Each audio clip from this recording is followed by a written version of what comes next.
So this is Laura Dixon. Laura Hello. lives in Village, and we asked her here, invited her to just share her experiences. So I think you're going to speak extemporaneously. You must speak very, right into this thing. Okay. And tell us what it's like. And feel free to ask questions. Hi, everybody. I had a different understanding of the setup. So I am not well prepared in terms of remarks, but I do love living in co-housing, and so I hope that you'll ask me questions so that I may appropriately answer your concerns. I live with my partner and our 2 kids, ages 8 and 3, and we have been living in Village Cohousing since for 5 years now, plus a little bit, and we love it. We have a 2-bedroom lofted condo that Lou helped design when co-housing began. And so we moved into a community that was already formed.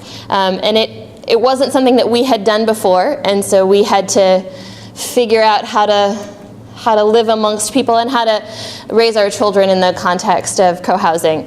And it has been a joy. It has been really a special thing for us. My husband and I, we sort of accidentally became a family, which is a story you do not need to hear. I'm sorry, this is, I'm not gonna tell that one. Yes, I know how babies are made, just for the record, especially now. But so we were not really well prepared to be parents, and we found parenting rather challenging. I don't know, a lot of you guys are parents, yes, it's kind of difficult sometimes. And so we're sort of trying to get it together and hope our kids don't notice that we don't have it all figured out quite yet. And we're like, something has got to give, something has got to be easier. There has to be an easier way to do this. So with our daughter, who is then 3, we started looking. We were living in an apartment in Madison. My husband was a PhD candidate at the university.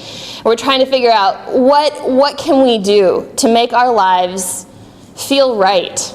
And we kind of stumbled onto co-housing. A friend of mine said, "Oh, Laura, I'm looking at buying houses." We were not looking at buying houses. My husband was a PhD candidate, and we had a 2-year-old. We were not ready to buy anything. And she's like, "Oh, you should just come look with me."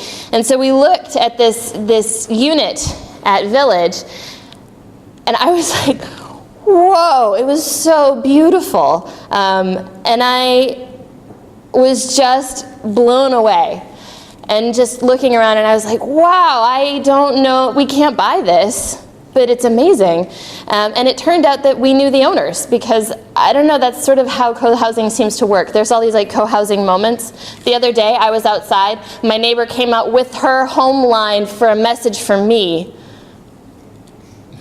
And I was like, who knew to call you? And of course, it was one of our neighbors. But I think that there's lots of these moments of connection that you aren't expecting, or that I don't, at least. And so it turned out that we were able to rent for a while and really get used to living there. And then when the time came that we really needed to buy, there were some funds available from some of the other folks that live there who helped loan us some money. There were some CDBG funds, which can help fund some low-income people buying into the unit, and it really has become our home. It's been pretty wonderful. So are you guys pretty familiar with Village, or not so much? Mixing of yeses and nos. So Village Cohousing Community is an 18-unit community. There's some smaller units. There's 1 studio apartment. Mostly they're 1 to 2-bedroom units. There's 1 3-bedroom home. But there are a number of sort of mixed kind of spaces the way that we have. So we have 2 bedrooms and a loft, so you can use that a bunch of different ways. And there's some townhouses, and one family has 2 that are combined, and so it's a lot of different living arrangements. We have a bunch of different ages. I believe our oldest member is now 85, and our son, our 3-year-old, is the youngest member. So there's a really wide range of ages. And it's really spectacular. I know people of different ages and life experiences that I just didn't expect to, and it's been like a family for us. It was hard to get used to. Sharing everything is not something that comes naturally, I think, especially in I mean, maybe it does to a lot of people, but it didn't to us. And so it took some feeling out of social norms. I think that co-housing sort of has a different level of what is comfortable and what is not. That took some getting used to. So one of the first things that happened that we were uncomfortable with was we put our bicycle pump in the basement, and somebody used it and put it someplace else, and we couldn't find it for the longest time. And then we discovered it in one of our neighbor's cars. And it wasn't like he was taking it, it was just that he needed it, and so he borrowed it, and that was how that happened. And so we really had to get used to the idea that if you put something out there, it's for everybody, and you have to be okay with the outcomes that happen. And then you keep it in your own space if you're not comfortable sharing it. But we discovered that we were actually much happier to share things than not, because so many of our neighbors are really generous with us. So a neighbor regularly loans me her food processor. It lives more in my kitchen than it does in hers. And it's just nice to have sort of that interconnectedness. And we really appreciate that. I think that the biggest thing for me is watching my kids. My daughter was not born in co-housing. She was 3 when we moved in, and now she's 8. And my son was born in co-housing. And my daughter is an unafraid young lady. She is stoic, and she is serious, and she has got your number. You know, she is one of those, like, she's got it. She's in control, but she is not comfortable with people. Like, she can scale very frighteningly tall things, but she is not going to talk to strangers. She's not into it, which is fine. Like, that's a perfectly normal, I think, societal assumption. Our son really believes that every single person in the world loves him. And I think that it's because he is raised in this context where he goes outside his front door. Our neighbor, she met us at the hospital and held him there. And, you know, all of them know him. And he lives in a world where he is adored, right? He is growing up in this context of really being surrounded by a loving family. And sometimes we are not as great parents as we want to be. And so having the support of our neighbors, telling our daughter, you know, go next door, Petra's going to work with you on knitting for a while, gives us a break and gives us a chance to catch our breath, remember the kind of people that we are hoping to be, and do better in being that. So I think that those are the main points. Do you guys have questions about what it feels like to live in co-housing? Surely you must. Yes, I'm going to start with you. My husband's not here, but he would want to know, will he be able to maintain some privacy? Oh, absolutely.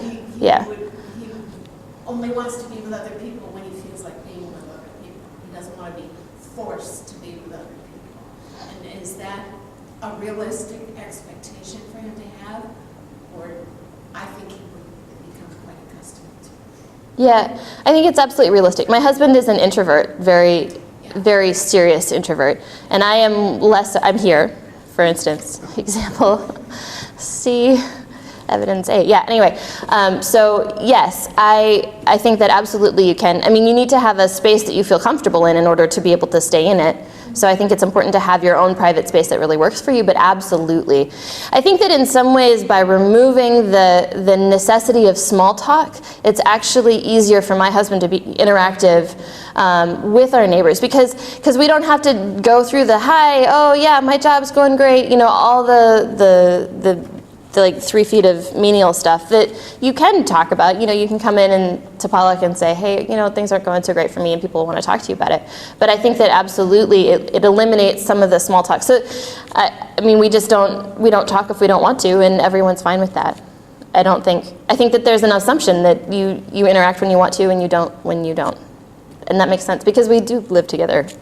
We're not constantly interacting. Yeah. There's another question?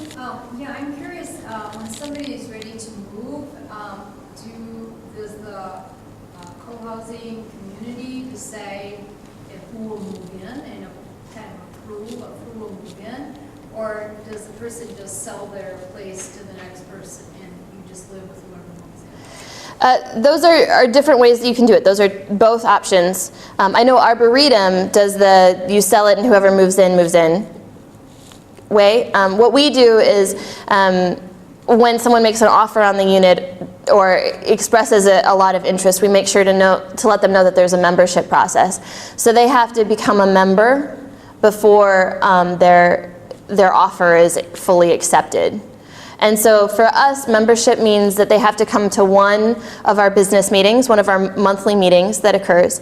And the reason for this is we don't want people to get in who aren't willing to do the work in a way that is meaningful. And some people come in and go to the meeting and they go, this is amazing, you guys care about each other a lot. And other people come in and are like, wow, this is way more work than I'm interested in putting in. So there's that. They need to meet everyone. And they need to fill out an application that's like a hi, I get to know you kind of thing. So it doesn't feel like that much. It didn't feel like that much to me when I filled out my application. But we do have a membership process where a person needs to be approved before their offer on a unit can be accepted. Yeah. Mm-hmm. Do you have a community house, and do you do community meals, and how does that whole process work? We have, in one of our buildings, the lower part, the bottom floor of that building is the common house, so it's not actually the whole building, but that lower level there is an open dining room area, there's a big kitchen, there's a parlor with a TV, there's 2 guest rooms, an art room, a playroom, 2 bathrooms, and a laundry room. So that's on the ground floor.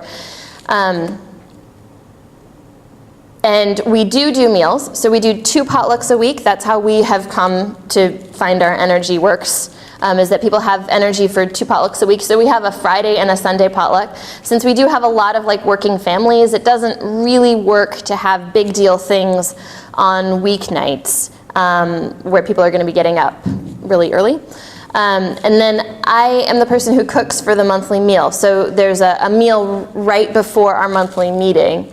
And so I cook for that. And then sometimes people sign up to do special meals that aren't really on any kind of roster, and that's something that we do as well. For the potlucks, nobody pays. For the meals where somebody cooks, then people put in a certain amount or are requested to. And nobody really polices that. So I don't know how successful it's being. I'm not in charge of that fund. So it seems to work fine, though, for us. Yeah. Other questions? What are you guys looking for in cohousing? Like, what is it that you're hoping for? I mean, why is it that you have decided to come here to talk about this? Like, what is in it that draws you? The being with other people, the living more in community, the smallness of space, the sharedness. There's so many possibilities. All of them. Okay. We're going to find that out tonight. I just wanted to mention that we are a co-housing group that's forming. Right. And we're already having some of those discussions. So the fact that we're not raising our hand with questions is because we're already beginning to answer those questions. Yeah. But yeah, I just want to reiterate that it's a great balance of living in community and then having that private home that you can retreat to. Yeah. So it's the best of both worlds. And we don't do enough of that these days. We often live very separate lives, and those separate lives keep us separated. And when you live in community, you feel that you can give in a way that's very different. But not give too much, because we all need to go into our own space and close the door. Hear, hear? Yeah. Yeah. How many other kids are in Village with How do you define kids? Minors?